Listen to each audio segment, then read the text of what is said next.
Bonsoir, bonsoir, bonsoir Facebook, bonsoir Instagram, bonsoir peuple de Dieu, bienvenue ce soir, bienvenue sur Parole Créatrice, notre chaîne d'édification, d'enseignement, de partage, Nous sommes heureux de vous savoir nombreux avec nous ce soir. Alors je vais déjà nous inviter à partager ce live afin de toucher un grand nombre de personnes. Nous allons commencer d'abord par partager notre moment de partage, notre moment de discussion. Alors, je te laisse partager. Nous partageons le live. Nous allons commencer.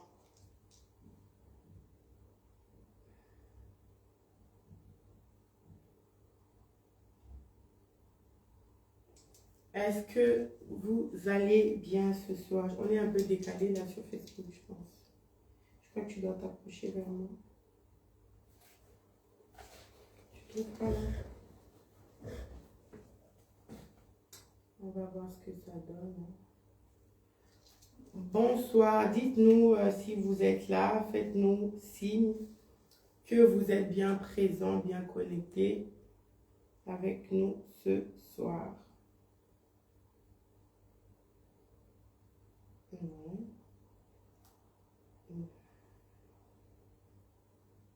C'est bon comme ça. Ok, allez.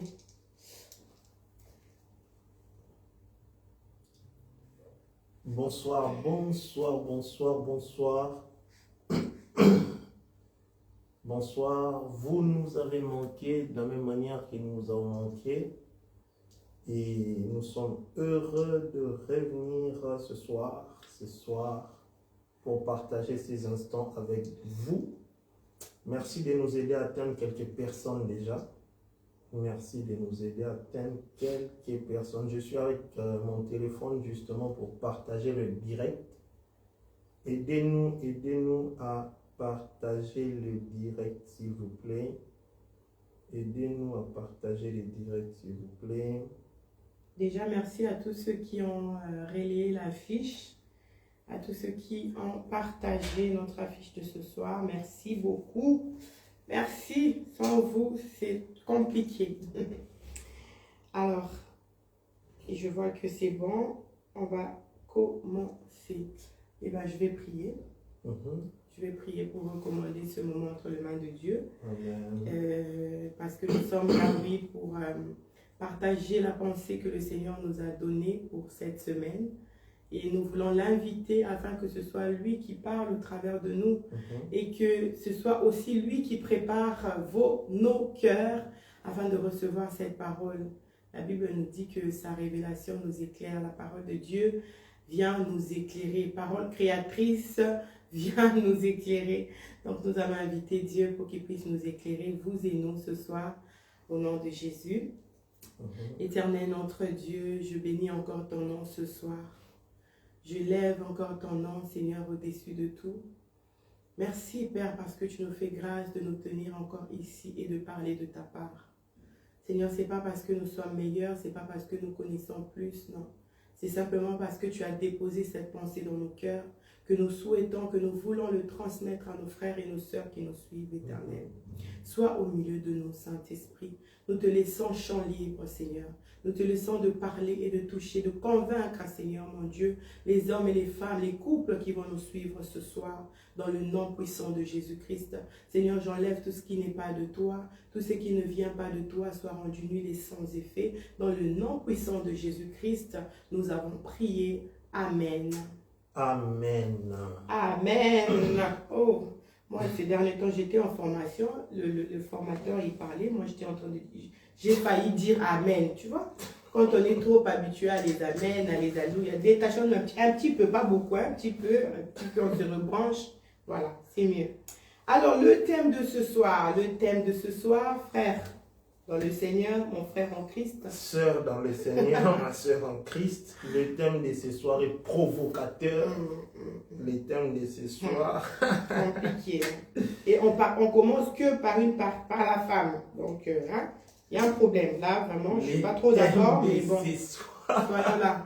Le thème de ce soir. Comprendre la soumission selon la Bible. Comprendre la soumission selon la Bible.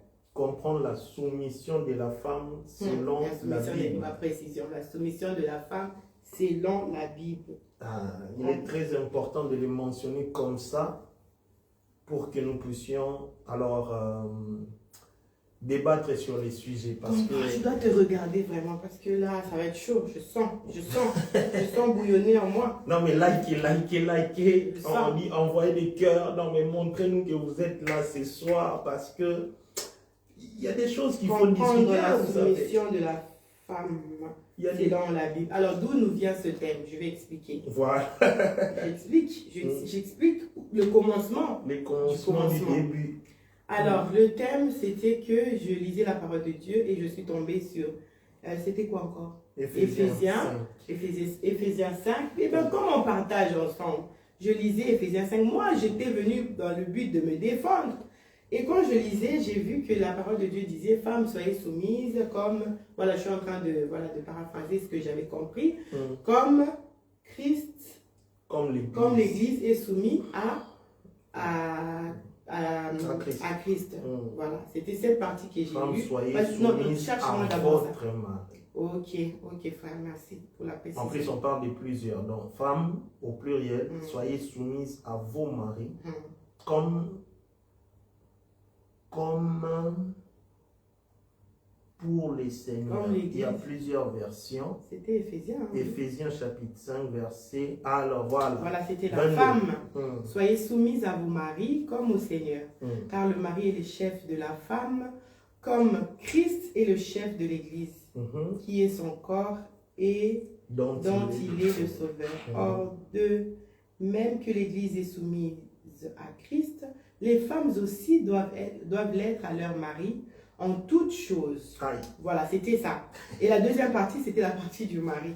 Alors, quand j'ai lu la partie du mari, c'était Marie, aimez vos femmes. En fait, ce que moi j'étais en train de l'expliquer. Non, on lit d'abord, on lit. Aujourd'hui, c'est juste une discussion. Donc, permettez-nous d'interagir, s'il vous plaît. Marie, aimez vos femmes comme Christ a aimé l'Église et s'est livré lui-même pour elle, afin de la sanctifier par la parole, après l'avoir purifiée par le baptême d'eau, afin de faire paraître devant lui cette Église glorieuse, sans tache, ni ride, ni rien de semblable, mais sainte et irrépréhensible. C'est ainsi que les maris doivent aimer leurs femmes comme leur propre corps. Celui qui aime sa femme s'aime lui-même, car jamais personne n'a haï sa propre chair, mais il la nourrit et en prend soin comme Christ le fait pour l'Église, parce que nous sommes membres de son corps. En fait, c'était quoi? On est d'accord, vous et moi, lorsqu'on a lu la partie de la femme, il n'y avait que 3 versets. Femme, vous pouvez remonter. Dieu nous a parlé que sur 3 versets. Mais quand il a commencé à parler à l'homme, j'ai vu qu'il y a beaucoup de versets. J'ai dit donc c'est que l'homme est têtu, il y a un problème. Beaucoup de versets comme ça le concernant, c'est que c'est lui qui a la plus grosse tâche. Parce que très souvent, on nous rabâche toujours aux femmes. En fait, la partie qu'on connaît tous, c'est femmes, soyez soumises. Mais l'autre côté où Marie aimait vos femmes et tout ce qui s'ensuit, on en parle moins. Et c'était là la discussion. Je lui dis, mais regarde un peu la Bible, c'est qu'elle est en train de nous dire ici. Pour moi, il ne s'agit que de 3 versets. Et pour toi, regarde tout ce que Dieu te dit.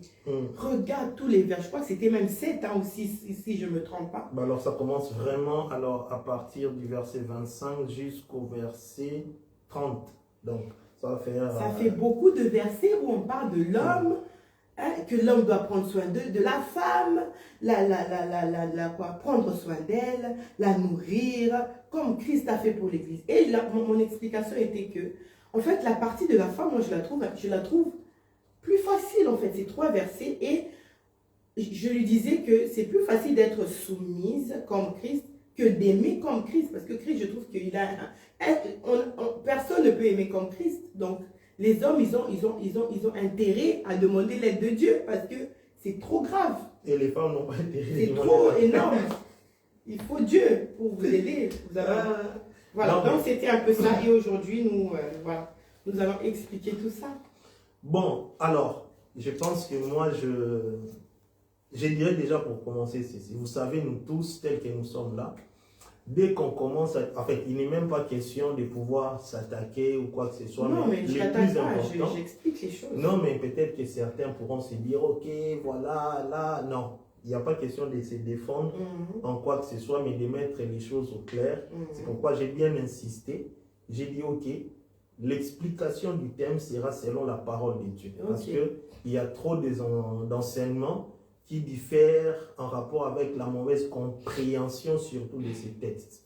Parce que le texte, tel qu'il est écrit dans Éphésiens, il n'est pas écrit que sur Éphésiens. Le texte est écrit dans 1 Timothée. Paul en parle à Timothée, il en parle également dans un autre épître où il écrit à l'église de Colosse. L'apôtre Pierre aussi en parle. Donc, ce qu'il faut savoir déjà, Paul et Pierre n'étaient pas deux apôtres qui avaient un même couloir, s'il faut le dire comme ça. Pierre, c'est l'apôtre des circoncis. Et Paul, c'est l'apôtre des incirconcis, donc des païens, des Grecs et tout ça là. Pierre l'est pour les Juifs. Alors, ils vont avoir la même pensée sur la chose, donc cela est d'autant plus important de savoir pourquoi est-ce qu'ils en parlent de cette manière-là. Alors, on va commencer par ceci. Déjà, au tout début du livre d'Éphésiens, le chapitre 5, il faut déjà, pour comprendre en fait la réalité d'un texte, il faut commencer à vouloir cerner déjà l'esprit de l'auteur. C'est comme ça. Nous, quand on lisait les romans, même aujourd'hui, j'ai lu quelques romans, il faut comprendre la pensée majeure que l'auteur avait avant de commencer à écrire. Il commence déjà par dire ceci au verset 1. Devenez donc les imitateurs de Dieu comme des enfants bien-aimés. Là, il n'y a pas de distinction. Pas de distinction d'hommes et de femmes. C'est-à-dire que ce soit l'homme ou la femme, tous deux doivent être imitateurs de Dieu. En quoi? C'est maintenant... Par la suite, lorsqu'il développe tout son texte, il va mentionner tout ceci. Alors, vu qu'il fait référence, il dit « Femmes, soyez soumises à vos maris comme il en est au Seigneur. Et Marie, aimez vos femmes comme Christ a aimé l'Église. » Maintenant, moi, ce qui m'a le plus tiqué dans Éphésiens, parce que je vais vraiment rester un peu plus là, c'est lorsqu'il en parle maintenant au verset 32. Allez dans Éphésiens 5, verset 32. Si quelqu'un est en train de nous suivre, il peut nous noter le verset. Éphésiens 5, verset 32. Il dit maintenant, là il est en train de conclure, et dans sa conclusion maintenant, ou avant le dernier verset, il dit ceci. Ce mystère est grand, j'ai dit cela par rapport à Christ et à l'Église. Donc, pour comprendre, parce qu'on parle vraiment de comprendre, pour comprendre et la soumission de la femme par rapport à son mari, et l'amour du mari à sa femme, il faut comprendre le mystère de Christ et de l'Église. Donc, il faut comprendre la relation qui existe entre Christ et l'Église. Alors, on va commencer par ceci, pour faire simple.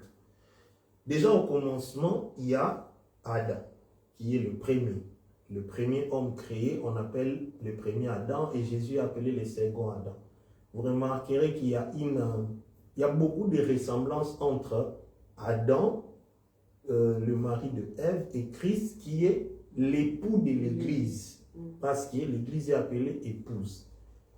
Parmi les ressemblances, vous verrez que Adam, dans Éden, avait l'autorité dans les jardins.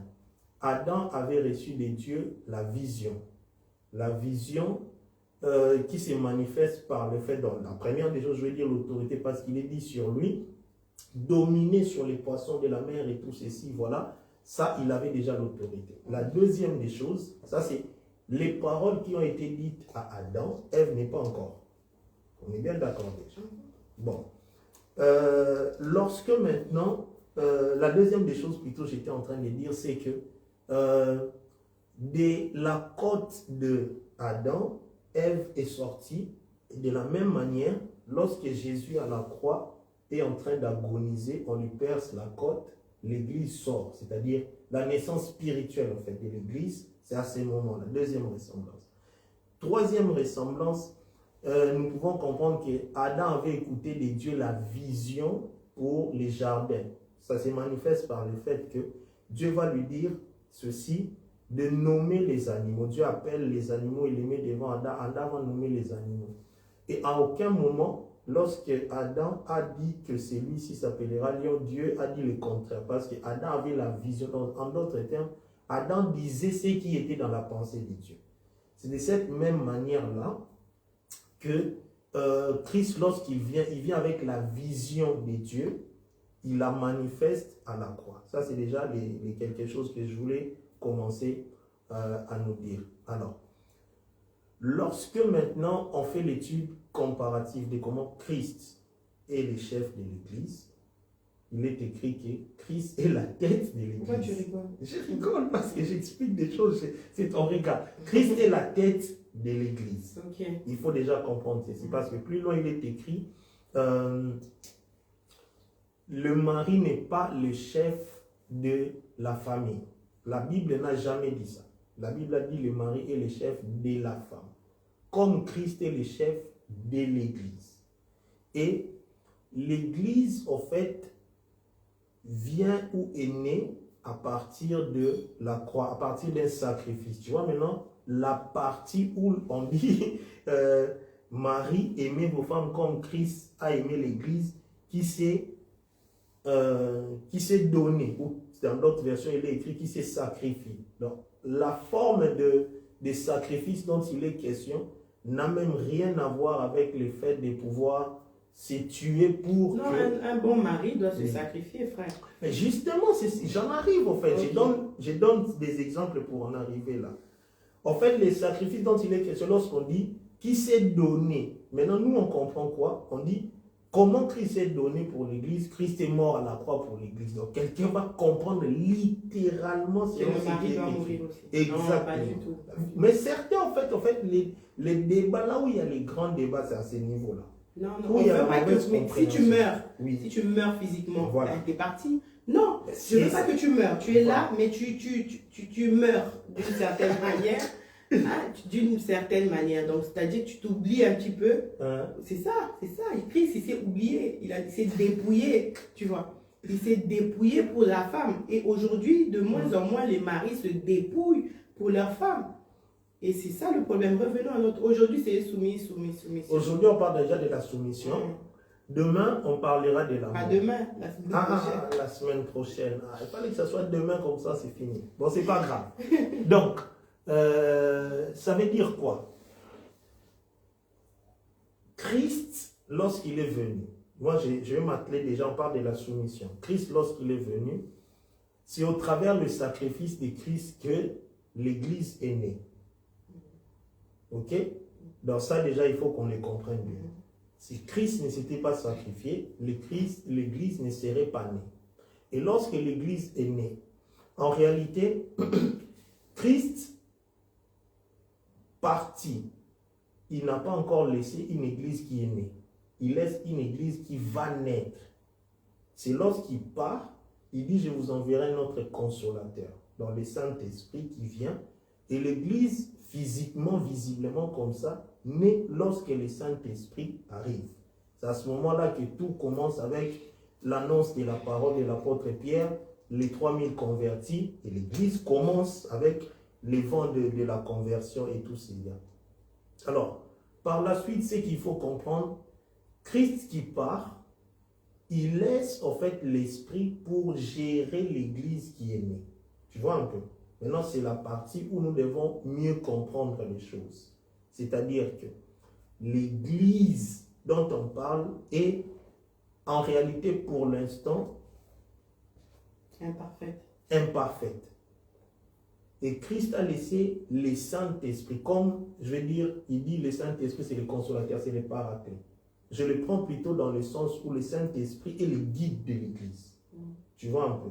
Le Saint-Esprit est la vision de Christ pour conduire l'Église. La Bible dit, lorsqu'il viendra, il vous conduira dans toute la vérité. C'est-à-dire quoi? pour parler mieux de la soumission, il faut comprendre qu'il s'est passé ceci en Israël. Je crois qu'on va débuter déjà par là. Pour mieux comprendre l'histoire de la soumission de la femme et de l'amour du mari, il faut comprendre l'histoire de l'Église et de Christ. Alors, en Israël, en fait, lorsque Dieu... Du mariage, je pense. Du mariage, oui, c'est ça. Lorsque Dieu vient par Jésus-Christ et fait en sorte que il rentre dans la tradition juive, ce n'est pas quelque chose d'anodin. C'est parce que la tradition juive fonctionnait comme ceci. Vous remarquerez dans l'histoire, par exemple, de Joseph et Marie. C'est que à l'époque où Marie tombe enceinte du Saint-Esprit, Joseph et Marie sont fiancés. C'est pourquoi Joseph veut divorcer de Marie, parce que, ou rompre la relation, parce qu'on parle des divorces que quand il y a mariage, ils ne sont pas encore mariés. Joseph fait rompre, mais il lui a été dit de ne pas rompre encore, parce que c'est un mystère qui s'est opéré par la révélation de l'ange. Alors, en Israël, il s'est passé ceci. Lorsque quelqu'un s'est fiancé à une jeune dame, une jeune fille, la personne, ce qu'elle faisait, la jeune dame déjà, de toutes les façons, restait chez elle. Et puis après, le mari s'arrangeait de sorte à payer la dot. Lorsque la dot était versée, une fois la dot versée, le mari ne prenait pas tout de suite la femme pour aller avec. Le mari laissait la femme auprès de ses parents, on va dire, et allait chez son père, parce que le mari devait ramener la femme ou la fiancée, ou plutôt, parce que lorsqu'il dot est versé, la femme est déjà mariée. Donc, la femme est mariée, mais elle reste encore dans sa famille de la femme. Voilà, dans la famille de la femme, pour être, en d'autres termes, on va dire aussi préparée. Et le mari va aller préparer une place. Et lorsque le mari reviendra, donc la place doit être prête, c'est-à-dire prépare une maison avec des chambres, tout ce que vous voulez. Et après, le mari va revenir prendre la femme pour aller avec la femme chez son père. Donc le mari, normalement, était un héritier qui avait un héritage auprès de son père, il devait en hériter. La bonne histoire même est montrée lorsque l'enfant prodigue demande sa part auprès de son père. Tu vois? Et même lorsque il rentre, son père lui dit qu'il y a encore de la place. Il veut rentrer comme serviteur, mais il a encore de la place et on lui arrange même une fête et tout ça. Donc cela veut dire quoi? Si on comprend déjà, pour commencer ces mystères-là, on va comprendre ce qui s'est passé même avec Jésus. Alors, Christ est venu, l'Église est née. À la croix, il a payé de la dot lorsqu'il a versé de son sang et de l'eau. C'est la dot que Christ a versée pour que l'Église puisse naître. Alors, il laisse l'Église sur terre. Tu vois un peu? L'Église est restée sur terre et celui qui doit, parce que je disais tout à l'heure, normalement la femme qui reste auprès de ses parents, elle doit être enseignée, on lui montre les principes du mariage et tout ça. Mais la bonne vision de Christ, il laisse son propre esprit pour enseigner l'Église. C'est pourquoi il est écrit, lorsqu'il viendra, il vous enseignera, il vous conduira dans toute la vérité, tu vois. Le Saint-Esprit est resté pour que l'Église soit parfaite, en fait. C'est pourquoi le Saint-Esprit vient avec les dons spirituels pour édifier l'Église. Tu vois? Et Christ, ce qu'il fait, ne laisse pas que le Saint-Esprit. Dans Ephésiens 4, la Bible dit, c'est lui qui est monté, le même qui est descendu. Il a fait des dons aux hommes. Là, on parle maintenant des 5 ministères de la parole. Apôtres, docteurs, pasteurs, prophètes, évangélistes. Qui sont là, leur rôle, c'est quoi? C'est de parfaire les saints, l'Église. Les saints, c'est qui? Les saints, ce ne sont pas ceux qui sont parfaits parce que l'Église est constituée des saints. Les corps, l'Église, c'est le corps du Christ. Donc, Christ lui-même est la tête. Je vais revenir sur cela tout à l'heure aussi, c'est très important. Et ceux qui sont restés doivent être enseignés. Mais Christ s'arrange de sorte que cet enseignement-là ne vienne pas d'un autre, mais vienne de lui-même. C'est pourquoi il laisse des dons au sein de l'Église pour que les dons de Christ puissent enseigner, parfaire l'Église, de sorte que lorsqu'il reviendra dans la seconde venue de Christ, il vienne maintenant lui prendre une épouse qui est déjà préparée, donc sainte, irrépréhensible comme il est écrit. Une église glorieuse, sans tache, ni ride, ni rien de semblable, mais tu vois tout ça là. Il reviendra maintenant pour ça, tu vois. Alors, Si on va maintenant dans le contexte de la soumission, là où ça se base, les plus simples, c'est sur les côtés où il est écrit Christ est la tête de l'Église. Là, je vais aller plutôt dans 1 Pierre. C'est Pierre qui en parle très bien. 1 Pierre 3. Prenez avec nous 1 Pierre. C'est Pierre maintenant qui en parle très bien. 1 Pierre chapitre 3, à partir du premier verset. Ok. Non, on va plutôt... Pierre en parle, il donne l'image de Sarah et d'Abraham. Mais je vais aller encore dans Timothée. Écoutez ce que Pierre dit. Femme, parce que Pierre aussi ne parle pas que de la femme, il parle aussi du mari. Tu vois? Pierre dit ceci. Femmes, soyez de même soumises à vos maris, afin que si quelques-uns n'obéissent point à la parole, ils soient gagnés sans parole par la conduite de leurs femmes. Déjà, c'est très important. En voyant votre manière de vivre chaste et réservée. Ayez non cette parure extérieure qui consiste dans les cheveux tressés, ornements d'or, les habits qu'on rêvait, mais la parure intérieure est cachée dans le cœur, la pureté incorruptible d'un esprit doux, paisible et d'un si grand prix devant Dieu. Ainsi séparé autrefois, écoute maintenant, ainsi séparé autrefois les saintes femmes qui espéraient en Dieu, soumises à leur mari, comme Sarah, qui obéissait à Abraham et l'appelait son Seigneur. Tu vois? Non, mais attends, je vais en venir. Attends, je vais en venir parce que là, en fait, je vais t'expliquer encore autre chose. Donc, on doit vous appeler des seigneurs. Attends, en fait, le problème, c'est qu'il faut comprendre les mots tels que c'est employé. Lorsque Pierre en parle, il dit comme Sarah qui appelait Abraham son Seigneur, sachant déjà que, je te le dis, sachant déjà que ici, le terme Seigneur, dans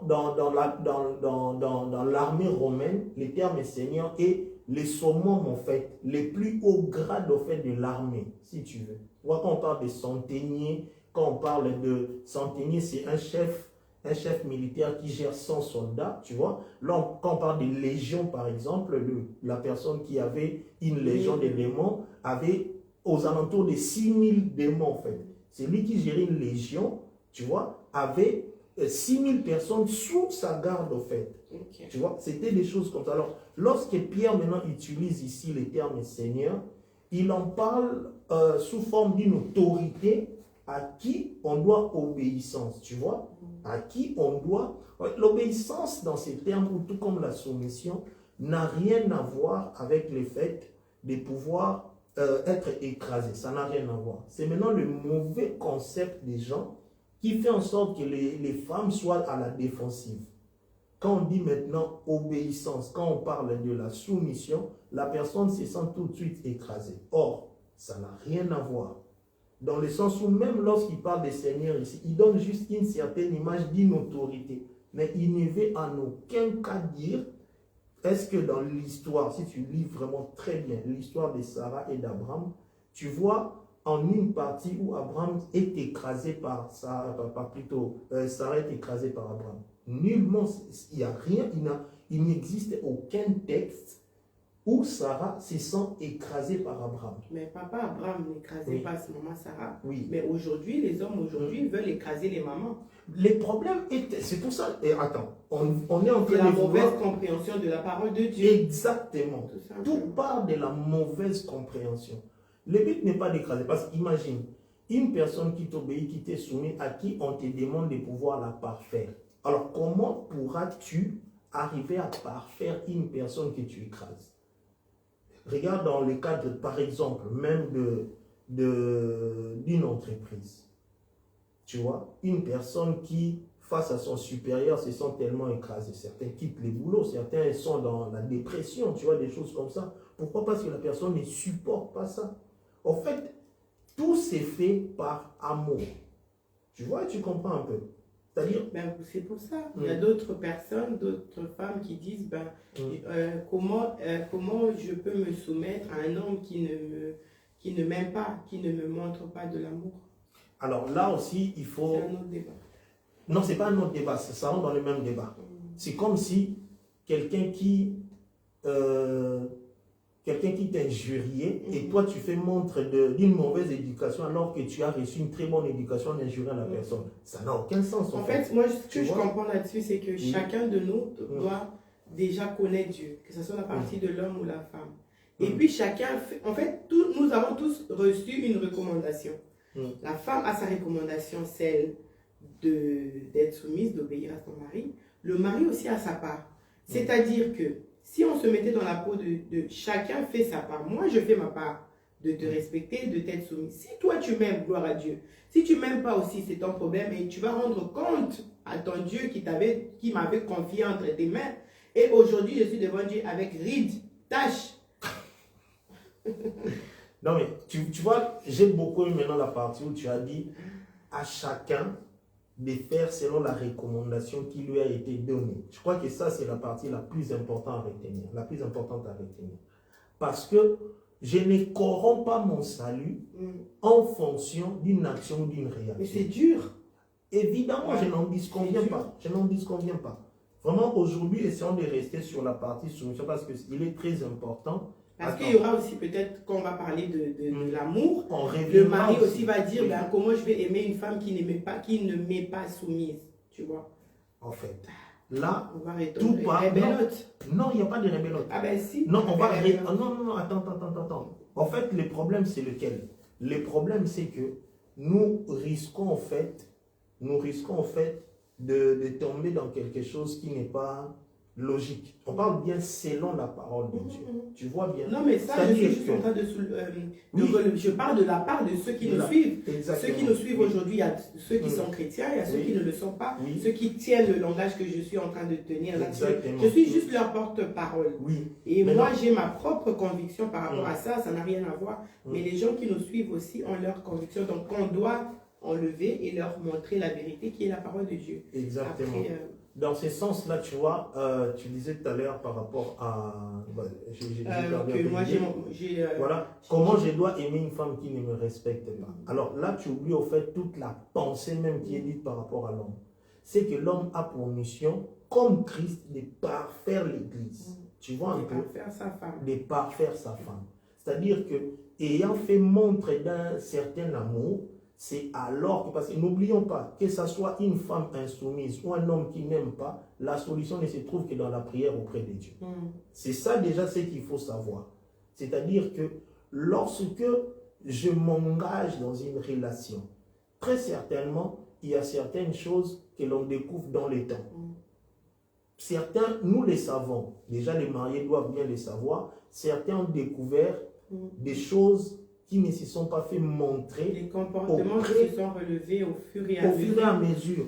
Et jusqu'à ces jours, ça continue toujours. En fait, même en fonction des situations que l'on traverse en couple, certaines choses démontrent... En fait, moi, je suis des fois pas d'accord pour dire que ça démontre totalement une nature. C'est des phases où une personne peut être aussi dans une certaine crise, parce que Christ a été dans une crise d'angoisse, il a demandé même assez que la couple soit éloignée. Mais ça ne dit pas que la personne a cette nature-là, pas du tout. C'est juste en fonction des circonstances données, on fait en sorte qu'une personne réagisse d'une certaine manière. Mais ça ne fait pas que ce soit une nature de la personne qui a été révélée. C'est comme pour dire qu'on ne connaît la vraie, pas la vraie nature. On découvre la personne en fonction aussi des choses qu'on est en train de traverser. Par exemple, tu vas dire que oui, ma femme, par exemple... Quand c'est répétitif, oui. Voilà, ma femme m'est soumise et tout. Ok, quand tu as tout, quand tu es un homme... qui pourvoit à tout, qui a tout, qui donne tout. Ok, en ce moment-là, tu peux... Toute femme, on ne sait pas si elle fait l'hypocrisie, si elle est vraiment comme ça. Essaye de manquer un jour. Et si cette femme, en ce moment... Comment on peut essayer de manquer? Au moment où tu es en manque, au moment où tu n'as plus les mêmes moyens, où voilà, tu es devenu, on ne souhaite pas, tu as eu un accident, des choses comme ça. Et cette femme, dans cette circonstance-là, tu es toujours soumise. C'est là qu'on dit, oui, c'est ma femme, elle est soumise. Et bon, pas forcément. On reconnaît en fait que oui, c'est vraiment ça, elle a vraiment ça comme nature, en fait. Parce que tant qu'on n'a pas encore le problème, on n'est pas encore face à une situation, face à une dispute, on ne peut pas découvrir totalement la personne. On ne peut pas Alors, découvrir. moi, je parle plutôt des phases. Après, il y a certaines choses qui sont des révélations d'une nature cachée. Ça, je ne dis pas que ça n'existe pas. Ça existe aussi. Mais dans certaines phases, c'est juste que... c'est comme, écoute, nous en physique, on a appris ce qu'on appelle les conditions normales de température et de pression. C'est-à-dire que lorsqu'on met en fait une matière dans une certaine condition, les mêmes conditions, la personne réagit tout le temps de la même, en fait, ça réagit tout le temps de la même manière. Dans ces cas de figure, si tu veux, ça démontre que c'est une nature de la personne. C'est-à-dire que cela ne veut en aucun cas dire que la personne ne change pas, ou plutôt ne changera pas, parce qu'il ne faut pas oublier que nous parlons, en fait, en majorité dans ce que nous disons, nous nous adressons le plus aux chrétiens, dans le sens où nous faisons référence à la parole de Dieu. C'est-à-dire qu'il n'y a rien qui est impossible à Dieu. Que ce soit une personne que l'on remarque, insoumise, une femme ou un homme qui n'aime pas, elle peut changer à condition que je la mette devant la face de Dieu et dans la prière. Les choses peuvent changer et être transformées. Si l'on prie réellement, si l'on prie sincèrement, les choses peuvent changer dans un sens de sorte que l'Éternel soit la réponse à nos prières et que nous soyons réellement, nous soyons vus être exaucés parce que nous avons prié sincèrement, justement. Moi, je parle plutôt vraiment très directement aux chrétiens dans ce sens-là. Alors, pour certains, parce que ce qui est écrit ici, en réalité, déjà, faut faire vraiment la part des choses. Lorsqu'on parle de femmes et de maris, on est vraiment dans le principe des personnes. Alors, si, bon, je ne veux pas dire mariage nécessairement, il s'agit des dots, parce que dans certaines cultures, on ne paye pas des dots. C'est juste l'aval des parents, où les jeunes couples vont à la mairie, ou tu vois, des choses comme ça, dans une institution reconnue, et leur mariage est validé. Je parle dans le sens des personnes réellement mariées, tu vois. Parce qu'on parle de mari, des fois, on ne parle pas des concubins et tout cela. Il faut qu'on soit déjà d'accord sur les principes aussi. Mais cela ne veut non plus en aucun cas dire que lorsque vous prétendez pouvoir, parce que certains se sont retrouvés dans un certain cas où ils ont été au départ dans le concubinage ou des choses comme ça, avec l'optique de pouvoir se marier, et l'un remarque un certain comportement et bloque, ne veut pas aller finaliser la chose. Ça aussi, c'est un autre débat, je ne rentre pas dans ce contexte-là. Mais je parle vraiment dans le principe des personnes qui sont mariées, où il est demandé à la femme la soumission. Alors, lorsqu'on parle de la soumission, une chose importante à savoir, parce qu'on dit bien, le mari est le chef de la femme comme Christ est le chef de l'Église. Tu vois, la tête, même on parle de la tête.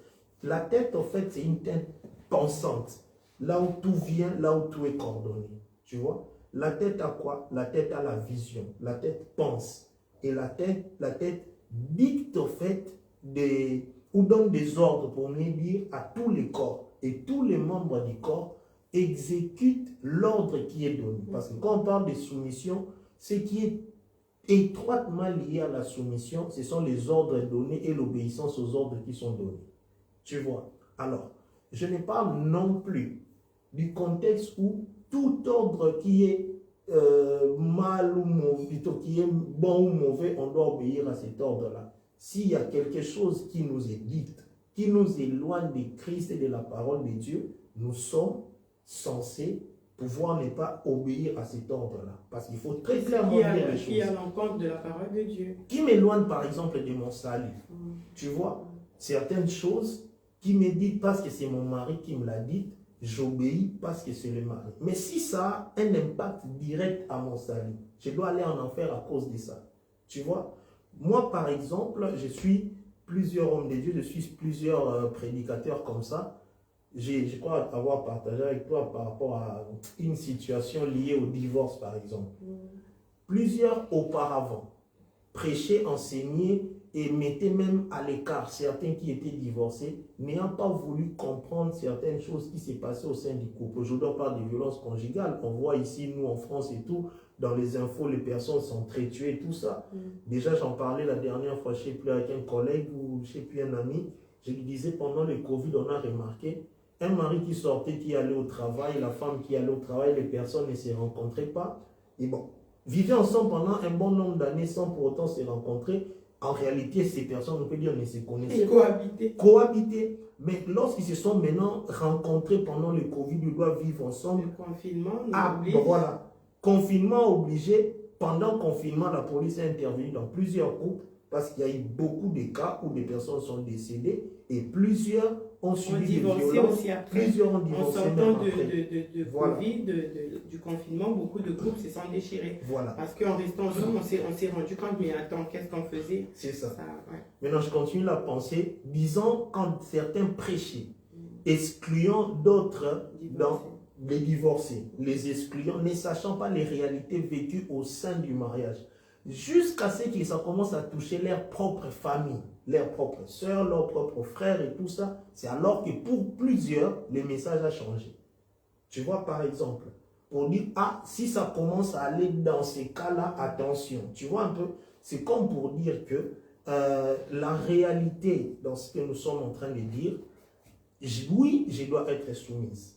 Mais à quel ordre je dois me soumettre également? Si ça corrompt mon salut, là, il y a vraiment besoin de pouvoir faire attention à certaines choses. Viens, on va aller voler. Comment on peut aller voler? Ça corrompt mon salut. Comment on peut aller ça t'incite en fait à certaines choses mauvaises. Mais déjà lorsque, parce qu'il faut qu'on se le dise aussi, lorsqu'on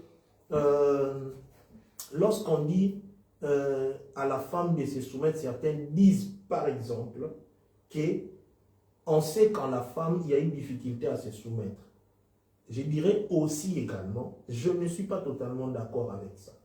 Parce que scientifiquement, en fait, on ne base pas une théorie sur une particularité. Tu vois, on n'affirme pas une thèse en fonction d'une minorité des choses qui ont été expérimentées et on affirme, on dit c'est comme ceci que c'est. Non, on n'affirme pas les choses dans ces contextes-là. Tu vois, comme pour dire que au cas par cas, tu vois, parce qu'il faut aussi le savoir que certaines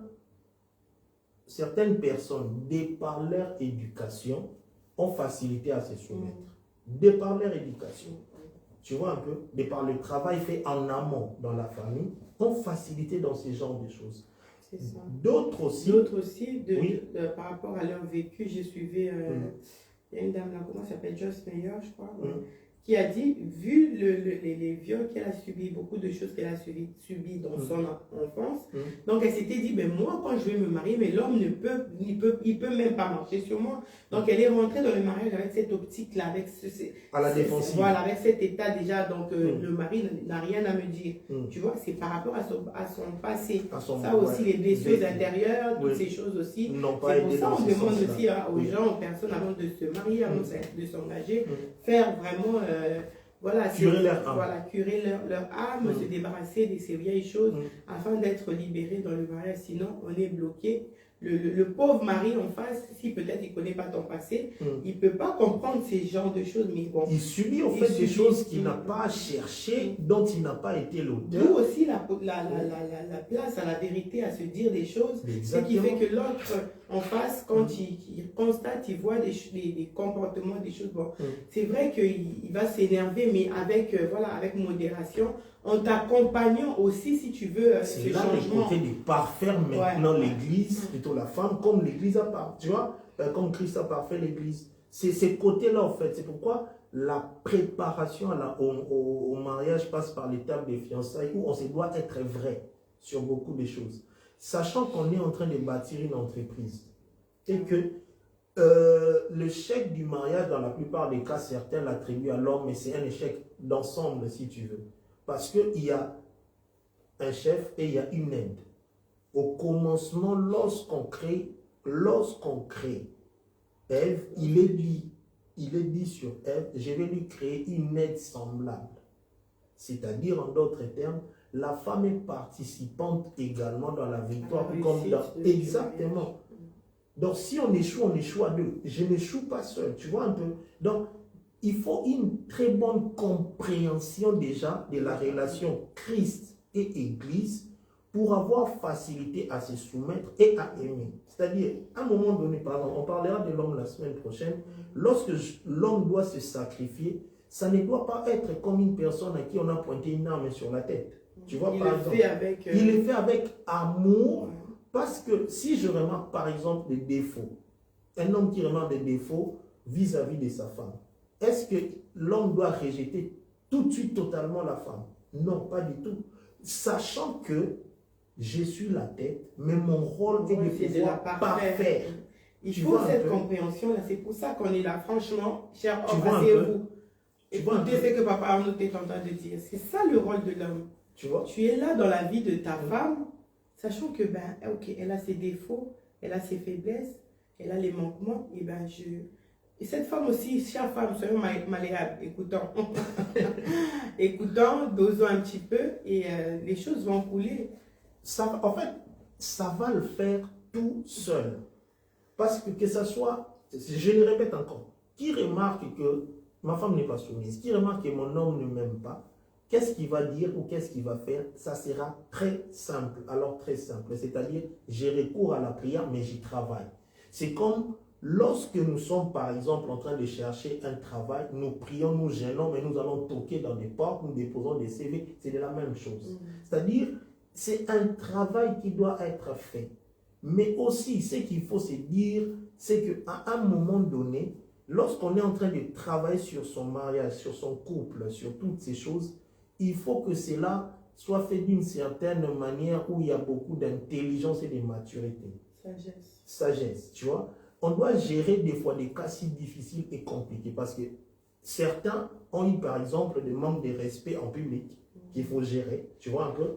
Certains ont vécu par exemple des infidélités qu'il faut gérer, tu vois. Comme je connais une certaine histoire d'un homme de Dieu où il arrive que l'Église a explosé tellement, le ministère est allé tellement de l'avant, la femme a conscience des épreuves du ministère et de beaucoup de choses, qui attrape son mari en flagrant délit, d'adultère et tout ça, et la femme gère la situation de sorte qu'elle supplie même la concubine de ne pas pouvoir révéler la chose parce qu'elle voit en fait les ministères, elle voit les âmes, elle voit des choses comme ça. Est-ce que j'ai dit qu'il faut le faire comme cela? Je ne dis pas ça. J'ai dit juste chacun en fait en rapport avec une certaine maturité et sagesse gère la situation ne voyant pas l'instant présent, tu vois, voyant le lendemain, l'impact que ça peut avoir demain. Tu vois? Par rapport à l'impact, si je peux rajouter là-dessus, c'est que des fois, quand on a des difficultés, des frottements comme ça dans des couples, et on se met à le dire aux gens, on se met à le dire à nos familles, à nos amis, on oublie que c'est mon mari, il va venir me demander pardon, on va arranger demain. Et ça devient compliqué maintenant face à ces personnes-là à qui j'ai dit, j'ai parlé, j'ai fait des choses comme ça. Et on a honte déjà vis-à-vis de ces personnes-là. Ton mari aussi n'a plus de crédit aussi face à ces personnes-là. Tu sais plus. En fait, les gens, quand ils le regardent, c'est gars, tu ne changeras jamais. C'est toi-même qui l'as exposé. On ne dit pas. Bon, c'est vrai qu'on nous dit que les mamans, nous les jeunes d'aujourd'hui, on n'arrive plus à supporter. Moindre truc, on va dire, on va appeler, on prend les téléphones. Vraiment, il faut beaucoup de sagesse. Et je crois, pour ma part en tout cas, pour ma propre expérience, ça vient avec le temps, ça vient avec le temps, plus tu connais aussi la parole de Dieu, tu connais ce que Dieu te demande en tant que femme, il faut chercher, il faut y travailler, il faut écouter les enseignements, chercher à écouter les prédications qui parlent de ces genres de choses. Ça va te positionner d'une certaine manière, tu dis, ah ouais, j'étais un peu dans l'erreur, je m'ajuste, j'arrange les choses. Tu écoutes les aînés, tu vas voir les grandes personnes. Voilà, les mamans vraiment sages, pas des gens qui vont, tu viens leur demander conseil et puis qui vont le dire après. Vraiment, tu trouves une maman qui t'inspire confiance, que tu sais, bon, si à elle, je lui dis mon problème, elle va vraiment me conseiller et puis mon couple sera sauvé. Pourquoi pas? Ne pas cacher, ne pas garder tout aussi pour soi et puis tu exploses, non. Trouve une personne, ton pasteur, je sais pas moi, voilà, mais ça soit vraiment une personne de confiance, J'insiste là-dessus. Et comme ça, tu apprends au fur et à mesure, parce que pour nous autres, on entre dans le mariage, peut-être tu n'as pas eu la formation, on t'a pas dit des choses concernant briefé concernant le mariage. on a dit que le Christ, quand le peuple juif, quand ils épousaient une femme, un mari venait épouser, il a laissé dans la famille de la femme pour qu'on puisse l'enseigner. Est-ce qu'il y a ce temps-là de préparation de mariage dans nos familles, nos mamans, est-ce qu'elles prennent encore ce temps-là de nous enseigner? Mais est-ce qu'on écoute aussi? Parce qu'il ne faut pas se rejeter la faute qui est sur ceux qui nous préparent. Mais est-ce qu'on écoute aussi? Parce que c'est ça aussi. En fait, on croit déjà tout savoir. Le mariage. Tu vois, quand tu parles de cette chose, écoute. Vois l'image de l'église. Tu vois, bon, je ne reprends pas l'exemple du pasteur dont je te raconte toujours l'histoire qui dit on vous a fait tel programme, vous n'échangez pas. Tu vois un peu? Parce que le rôle comme j'ai dit tout à l'heure, Christ laisse des dons en fait à l'église pour que ça prépare l'église. Les dons ministériels préparent l'église, mais une église enseignée qui n'écoute pas, c'est comme des mamans qui préparent une femme pour qu'elle aille au mariage et tout.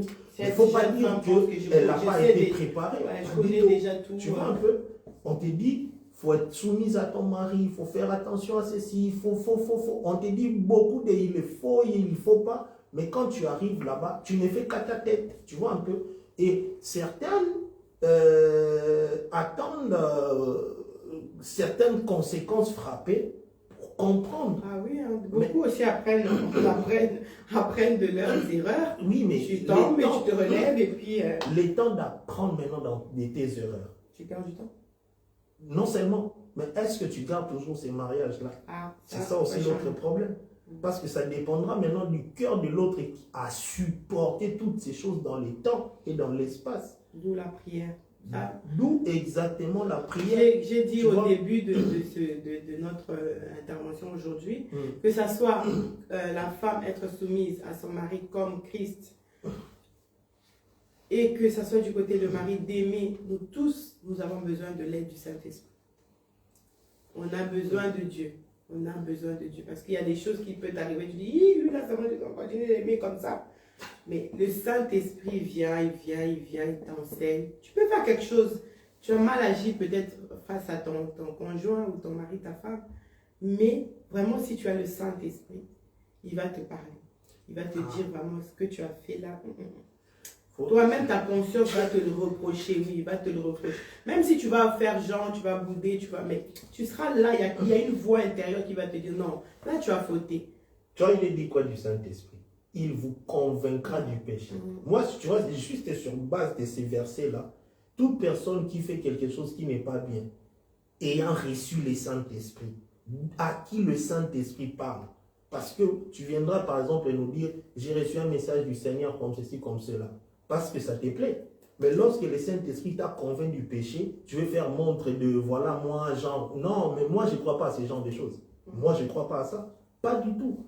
Parce que le Saint-Esprit doit te convaincre. Je l'ai dit en fait sur base d'expérience. Moi, j'étais là en train de m'enivrer pendant que j'avais déjà reçu le Saint-Esprit lorsque j'ai rétrogradé. J'ai buvé, j'étais enivré. Le Saint-Esprit m'avait convaincu. J'ai pleuré dans mon ivresse parce que le Saint-Esprit m'a parlé. Donc, sur base de cette expérience-là, tu ne me racontes pas des bobards en fait. Tu vois? Donc, sur certaines choses dans la vie d'enfant de Dieu, on n'a pas à pouvoir se justifier. Il faut juste faire une introspection. C'est réaligner en fait. Dieu a dit ça, a dit les choses comme ça, ça reste comme ça. On ne peut pas changer même si ça ne nous plaît pas. Dieu. Voilà. Même si ça ne nous plaît pas, on n'est pas confortable vis-à-vis de ça. C'est Dieu qui a parlé. Exactement. Vu que c'est lui qui a parlé, il a les moyens, il nous donne les capacités. Il ne peut pas nous demander des choses qui sont au-dessus de notre force. Il sait que nous sommes capables d'être soumis. Il sait qu'on est capable de le faire parce que lui-même, Jésus a été soumis. Lui-même, Jésus a été soumis. Donc, on peut le faire. C'est juste, voilà, la voix là qui vient nous dire, boude un peu. Fais un peu comme ça. Arrête ces choses. Arrête ces choses. Tu vois? Non, mais j'ai dit, la voix dont tu parles, qui dit de bouder un peu, j'ai dit non, arrête ces histoires-là de bouder. Non. Tu vois, je parle de quelqu'un qui a à cœur de, ouais, je vais bouder un peu. Non, arrête cette histoire-là. La Bible est claire, parole créatrice, la parole de Dieu. Et moi, je martèle sur ça. En fait, la parole, comme j'ai dit, elle nous éclaire. Dieu nous dit d'être rempli du Saint-Esprit. Rempli du Saint-Esprit. Parce que pour ne pas accomplir les désirs de la chair. Exactement. En fait, notre désir à nous, en tant qu'humain, en tant que chair, on a des désirs contraires seulement. Ça nous pousse seulement à faire autre chose. On nous dit, ah, la chair veut seulement baisser. C'est comme ça. Donc, pour contrecarrer ce besoin-là de la chair, il faut être rempli du Saint-Esprit.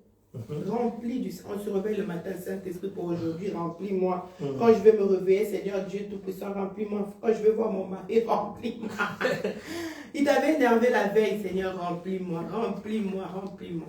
Non, mais cette histoire est tellement bonne. Moi, j'aime beaucoup.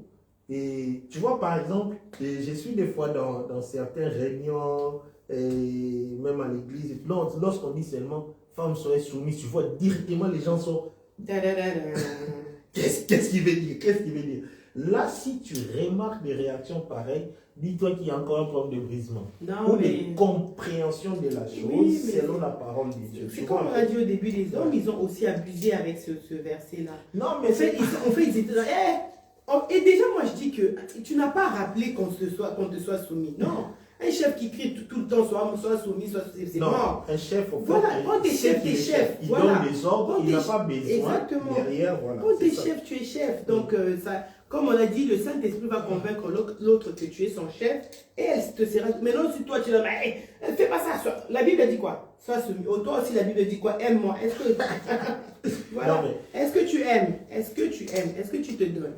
Tu vois, l'un des plus grands problèmes dans cette histoire émane de l'apôtre Paul a été très clair dans sa pensée. Tu vois, l'un des plus grands problèmes dans cette histoire émane de la mauvaise compréhension de la relation entre Christ et l'Église. Tu vois, c'est l'un des plus grands problèmes. Parce que regarde par exemple, dans le verset 24, on dit « Or, de même que l'Église est soumise à Christ, les femmes aussi doivent l'être à leur mari en toutes choses. » Tu vois? Est-ce que, moi je te pose maintenant une question, est-ce que l'Église donne des ordres à Christ? Non. Pas du tout. Tu vois, l'Église reçoit du Christ par le Saint-Esprit et l'Église est conduite. Tu vois, moi c'est pourquoi, pour rajouter à ceci, j'ai par exemple... Mais la femme, là tu veux dire quoi? Que la femme donne des ordres à son mari? Non mais pour certaines. Mais je te donne pas, les ordres, peut-être on t'oriente aussi. Je suis ton aide quand même, et je peux avoir une idée que toi, bon. Donc moi, je ne peux pas donner des idées. Non, il ne faut pas aller dans tous les sens. Je disais ceci dans ce contexte de pouvoir spécifier un cas de figure pour certaines qui ordonnent en fait. Tu vois, c'est pourquoi ils veulent toujours prendre le devant dans tout. Tout le temps prendre le devant, c'est elle en fait qui mène la danse. Tu vois, parce que si tu veux, pour bien comprendre encore cette histoire, c'est quoi? En fait, les maris, les visionnaires, je l'ai toujours dit, par exemple, dans Ephésiens 2:20, il est écrit ceci. Nous avons été bâtis sur le fondement des apôtres et des prophètes, dont Christ est la pierre angulaire. Je dis ceci, moi, l'homme est le prophète qui a la vision, la femme est l'apôtre qui bâtit. Il est écrit quoi? La femme sage fait quoi? Bâtit sa maison. Et plus loin encore, dans, je crois, Ecclésias, dans Ecclésias, je pense, il est écrit ceci. La sagesse a bâti sa maison. Tu vois un peu? Donc, normalement, ça c'est vraiment selon moi, une femme doit avoir à ses côtés un mari qui a une vision. Donc, tu ne dois pas te coller à une personne qui ne sait pas où il t'emmène en fait. Ou une personne qui ne sait pas. Aussi la vision, hein? Le mari également doit partager la vision parce que tu vois, la femme a une bonne compréhension de la chose et peut l'amener à bien. Parce que la femme veille sur les détails. Tu vois, hier par exemple, bon, très vite comme ça, on partageait sur les 5 ministères. On a dit l'apôtre bâtir, tu vois, les prophètes montrent la direction, j'épargne le reste. Tu vois, par exemple, et qu'on représente l'apôtre par l'épouse qui peut toucher aux 4 autres ministères. C'est-à-dire qu'un apôtre a facilité à prophétiser aussi. Je reste juste sur ça. C'est-à-dire qu'il a la facilité, lui, de lire la vision du mari, la femme, hein, l'apôtre, de comprendre et de mettre en place, de bâtir cette vision-là. Elle a cette capacité-là. Parce qu'elle veille sur les détails. J'en parle vraiment comme quelqu'un qui a fait quelques études d'architecture. Parce qu'il faut une minutie, au fait, dans la construction d'un bâtiment. Et la femme aime les détails, veille sur les détails. Elle a compris, elle sait, on est en train de partir où, papa? Non, mais cette année, il faut vraiment... Non, mais écoute, cette année, vraiment, parce que la femme est détaillée, l'homme est global. Tu vois, cette année, on va faire ceci, cela. Et lorsque la femme a compris la chose, maintenant, elle se dit, pour qu'on atteigne cet objectif-ci, voilà comment on va procéder. C'est comme, en fait, si tu veux, le Premier ministre et le président. Le président donne l'agenda au Premier ministre. Et le Premier ministre, maintenant, à son niveau, il a compris l'agenda. Il a des ministres, en fait, des cultures, de tout ceci, d'industrie, et voilà. Et il sait, en fait, donner à chacun en rapport avec son ministère ce qu'il faut faire. Tu vois un peu? Elle est détaillée. La question de la compréhension. Donc, il faut être visionnaire aussi, parce que les femmes aiment les visionnaires. Il faut dire les choses telles qu'elles sont. Quand tu es avec quelqu'un, tu parles, et toi tu parles que d'amour, mais où on va? Non, rien du tout. On parlera de ça aussi la semaine prochaine. Et du coup, la personne se dit, mais pourquoi en fait certaines femmes montent en créneau aussi? Parce qu'elles se disent, en fait, on n'a rien, on ne sait pas où est-ce qu'on va, on ne sait pas ce qu'on fait, on est en train de partir. Il y en a qui veulent juste démontrer, mais il y a d'autres aussi qui, en fonction d'une inactivité au fait du mari, mais non, on ne peut pas continuer comme ça, tu vois un peu. C'est dans Même ce sens. les disciples Après, de Jésus l'ont arrêté. Jésus, tu nous oh, emmènes. on va où? Maintenant, la femme est dans un mariage, elle avance comme ça à l'aveugle, on ne sait pas où on va. Et ben, il faut à un moment donné se poser, dire où on va. Jésus, tu sais que après dire, moi je suis ton vieux. Donc, tu ne peux pas m'emmener comme ça. C'est ça aussi, la vision. Parce que la vision, c'est ce que tout le monde suit. Tout le monde suit une vision. Où il n'y a pas de vision, où tu vois vraiment que... Oh. Mais la vision, c'est la révélation. Un peuple sans vision est un peuple sans frein. Un peuple sans vision est perdu. Où tu vas me rejoindre, c'est au point où le mari, comme Christ a reçu la vision de Dieu dans la révélation, il est venu avec cette révélation pour bâtir l'église. C'est comme cela, tu vois. Donc le mari doit avoir une révélation. Et sur base de cette révélation, exactement. Eh bien, on vous aime énormément. Ma montre derrière me montre que je dépasse déjà de 8 minutes à 8-10 minutes. Et c'était enrichissant pour ma part ce soir. J'espère que pour toi aussi. En tout cas, nous l'espérons. Et bien, nous vous saluons au nom de Jésus. On va prendre un petit moment pour la prière. Oui, on a à cœur vraiment de prier. Pour nous, pour vous, pour les couples qui nous ont suivis ce soir. Toi aussi, peut-être qui n'es pas marié, joins-toi à nous, nous allons prier ensemble afin que Dieu nous fasse tous grâce. Nous avons tous besoin de la grâce de Dieu. Personne n'est arrivé, même nous qui vous parlons, on n'en parle pas comme des donneurs de leçons. Non, même pas. On en parle juste en rapport de la petite expérience et de la grâce que le Seigneur nous a faite. On se bat encore, par la grâce de Dieu, on arrive. Et voilà. On ne dit pas que voilà, on a déjà atteint la perfection. Non, pas du tout. On ne peut pas prétendre avoir atteint une certaine perfection à la chose. Mais tout simplement, on a compris une petite chose et on voulait partager avec nous, de sorte que nous puissions tous ensemble nous entretenir, nous entraider pour que nous puissions voilà, aller de l'avant. Le plus important, c'est que, c'est au fait, en même temps... Surtout consolider nos couples. Oui. Surtout consolider nos couples. Les jeunes couples, nous sommes jeunes, les jeunes couples surtout, qui aujourd'hui n'arrivons pas à dépasser, bon, on ne fait pas de course, hein, à dépasser les années que nos parents, nos grands-parents ont fait dans les mariages. Bon, ce n'était pas le même contexte aussi, mais vraiment, nous avons besoin de l'aide de Dieu pour ne pas échouer dans nos mariages. Pour ne pas échouer, parce que c'est une mission. Être en couple, être mari, femme et avoir des enfants, c'est une mission que le Seigneur nous a confiée.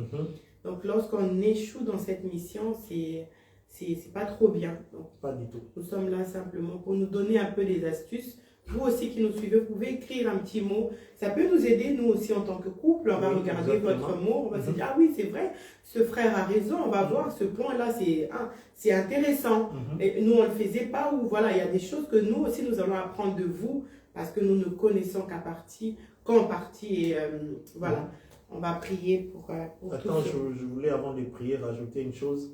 Parce que les sujets que nous traitons d'habitude, c'est des fardeaux au fait, que nous portons. Exactement. C'est des discussions que nous avons Et c'est des lectures, des analyses sur certaines choses aussi. Et voilà, nous fouillons dans les Écritures parce que nous ne nous basons pas en fait sur certaines choses vagues comme ça là, qui sont sans fondement. Nous allons fouiller, chercher dans les Écritures parce que parole créatrice, c'est vraiment la parole. Ça ne sera en aucun cas des expériences personnelles. Ça sera toujours sur base des Écritures, d'une interprétation. Et on peut aussi, par la grâce de Dieu, voilà, s'appuyer sur certains qui sont un peu plus expérimentés dans certaines interprétations également. Et ça peut toujours aider. Donc voilà un peu ce que je voulais rajouter par rapport à cela. Donc merci à vous qui suivez, qui partagez. Dieu nous bénisse pour ce soir. Voilà, nous allons prier. Vous pour nous et nous aussi pour vous. De sorte que le Seigneur fasse grâce, vraiment. Si vous nous aimez, priez pour nous. Voilà. Nous vous aimons, nous allons prier pour vous. Que nous ne sortions pas au fait du cadre que le Seigneur nous a mis, de sorte que nous puissions échouer dans cette entreprise, mais le but étant de réussir, vraiment, vraiment, comme il faut et comme il se doit, parce que le nom de Jésus doit être glorifié. Lorsqu'on voit des couples chrétiens vraiment modèles, c'est pour la gloire de Dieu.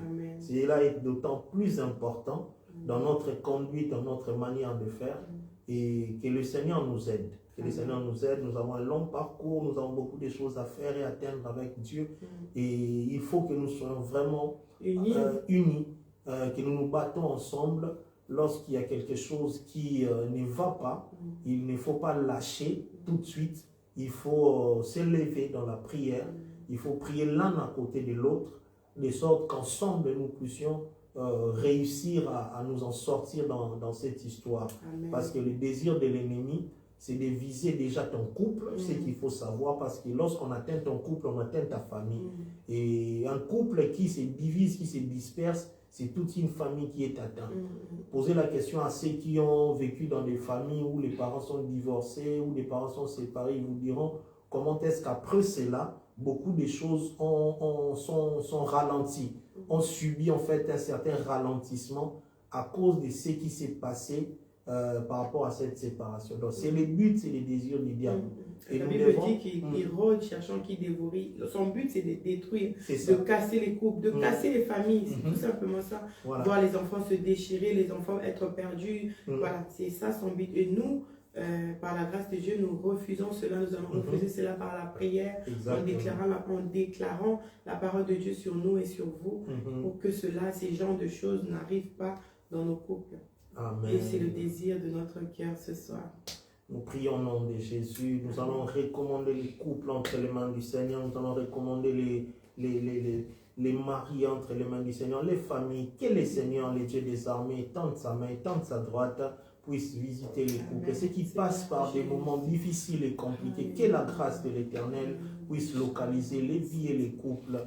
Que l'Éternel des armées se fasse voir, que l'ennemi ne trouve point de place pour pouvoir diviser les couples, que l'ennemi ne trouve aucune brèche, quel que soit ce qui est en train de se passer, l'insoumission de la femme, l'infidélité ou le manque d'amour du mari, que l'Éternel des armées se lève du côté de vous, que l'Éternel, celui qui vous a uni, la troisième corde qui a toujours été à vos côtés, vous lie encore ensemble. Que les Tout-Puissants soient avec vous, que les Tout-Puissants vous soutiennent, que les Tout-Puissants vous lient encore ensemble, que l'Éternel des armées qui a permis à ce que vous soyez l'un à côté de l'autre fasse de vous deux une armée forte.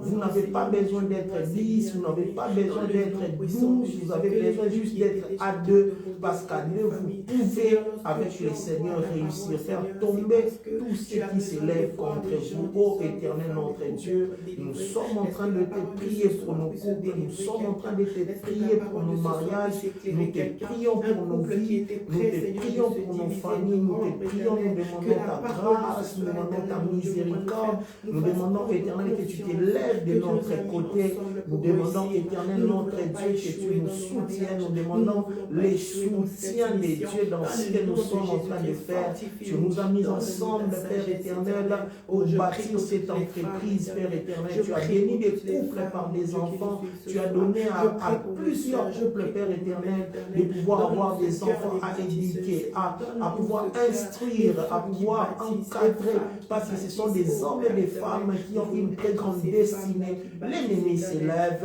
et veut profiter, Père éternel, oh Dieu, au travers des comportements, veut profiter au travers d'une certaine chose mauvaise qu'il a sémée dans le cœur peut-être, Père éternel, oh Dieu, laisse que tu t'élèves, éternel notre Dieu, oh Seigneur, lève-toi, lève-toi, éternel notre Dieu, oh merci Seigneur notre Dieu, alléluia. J'ai à cœur que nous puissions prier pour une chose qui me manque maintenant.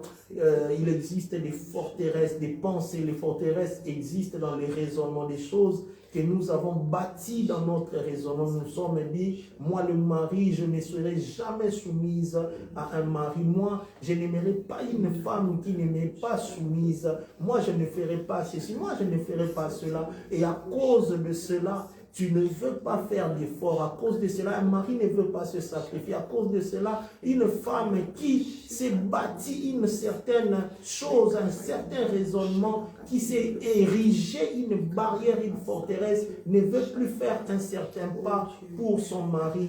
Prions et cassons ces choses. Casse quelque chose que tu t'es bâti dans ton raisonnement. Je casse, Père éternel, les forteresses. Je casse les barrières. Je casse les forteresses. Je casse les barrières au nom de Jésus. Tout raisonnement qui est contraire, Père éternel, à la parole de Dieu. Tout raisonnement qui est contraire à la parole de Dieu. Tout raisonnement que le Christ n'approuve pas, qu'une personne s'est érigée dans sa tête, qu'il s'est érigé dans son mental, s'est érigé au-dedans de lui et qui est en train de se dire que je ne ferai pas ceci, je ne ferai pas cela, je n'irai pas jusqu'à ce point, alors que cela est recommandé dans la parole de Dieu. Je suis en train de prier de sorte à casser cela ce soir, à casser cela ce soir, dans un certain raisonnement, à casser cela ce soir. Je casse, Père, les forteresses, je casse les barrières, je casse, Père éternel, chaque mauvaise chose qui a été bâtie dans les raisonnements d'une personne, d'une femme, d'un homme. Je brise et je casse cela et que tous, Père éternel, oh Dieu, faisons chaque chose, ô roi de gloire, pour la gloire de ton nom. Notre Dieu, notre roi, où une femme, Père éternel, ne peut pas se soumettre à cause, Père éternel, du lieu où il se trouve, où il y a certains avantages, où il y a certaines choses qui lui ont été données. Je prie, je casse ces choses et que tout converge selon la parole et la pensée de Dieu. Oh Seigneur, du monde de ténèbres, Seigneur mon Dieu, je bannis cela au nom de Jésus. Brise chaque mauvaise chose au nom de Jésus. Fais-toi voir, éternel notre Dieu. Oh Dieu, nous avons besoin de toi. Fais-toi voir dans les couples. Fais-toi voir dans les vies. Fais-toi voir dans les familles. Mets-toi, Père éternel, oh Dieu. Oh mon Dieu, Père éternel, en compétition avec mon mari, mais nous sommes une équipe éternelle, nous courons ensemble. S'il tombe, je tombe avec lui. S'il est debout, je suis debout avec lui. Dans le nom de Jésus, Seigneur notre Jésus, que Dieu. cela soit le partage de Gloire à chacun toi. de nous. Alléluia. Merci, Père éternel. Merci, Seigneur. Merci, notre Dieu, garde nos familles, gloire garde à nos toi. enfants. Seigneur, que nous Gloire soyons à des toi, familles Seigneur. soudées, des familles unies, Gloire Yahweh. à toi, Que nous seuls, éternel, Dieu que des Père éternel, armées. que cette parole soit réelle dans nos vies. Moi et ma famille, nous servirons l'éternel. Que chaque famille qui nous suit ce soir, éternel, serve le Seigneur. Ensemble, femmes, hommes, enfants, éternel, que nous puissions te servir ensemble pour la gloire de ton nom. Sois glorifié, notre Dieu, dans nos familles. Sois glorifié, Jésus, dans nos couples. Prends toute la gloire, Seigneur. Que ton nom soit élevé. Lorsqu'on voit nos couples, qu'on dise que Dieu réellement est au milieu de que les gens témoignent de ta grandeur, Seigneur, au travers de nous. Tire ta gloire, Seigneur, au travers de familles, au travers de couples, Yahweh, unis. Seigneur, mon Dieu, visite les familles, visite les couples, Seigneur. Ceux qui sont en manque, ceux qui manquent des enfants, ceux qui, Seigneur, mon Dieu, manquent, éternel, du travail, ceux qui manquent, éternel, mon Dieu, mon roi. Quoi que ce soit, Yahweh, visite, éternel, le Dieu qui pourvoit, c'est toi. Le Dieu qui donne toutes choses pour notre paix, c'est toi, Seigneur. Accorde-nous ta paix dans le nom puissant de Jésus-Christ. Merci, ton Père. Merci, notre Dieu. Merci, Jésus. Alléluia. Alléluia. Merci pour cette soirée. Merci pour ta grâce. Merci pour ta miséricorde. Merci pour ton amour infini. Merci pour ce que tu fais. Merci pour ce que tu accomplis. Nous nous recommandons sous ta grâce, Seigneur notre Dieu, sous l'ombre de ta main. Que l'ennemi échoue dans nos mariages, que l'ennemi échoue dans nos foyers, que l'ennemi échoue dans nos couples, que l'ennemi échoue dans tous ces projets et que nous réussissons dans cette entreprise. Au nom de Jésus. Amen. Amen. Gloire à Dieu, gloire à Dieu. Amen. Merci de nous avoir suivis. Nous nous retrouvons par la grâce de Dieu le mercredi prochain à la même heure, 21h. Soyez là, scotchés. Merci de partager la nouvelle à ceux qui ne sont pas au courant. Nous sommes de retour beaucoup. et beaucoup de bonnes choses arrivent par la suite. Par la Que grâce Dieu de vous bénisse et passez une très belle soirée. Que la couverture de l'Éternel soit sur vous, sur vos demeures, sur vos maisons. Au nom puissant de Jésus. À la prochaine. Ciao, à la prochaine. Au revoir.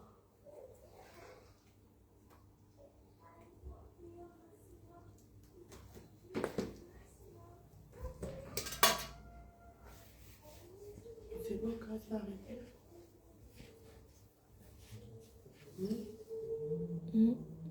Là, c'est arrêté ou pas? Non, sur Facebook, non.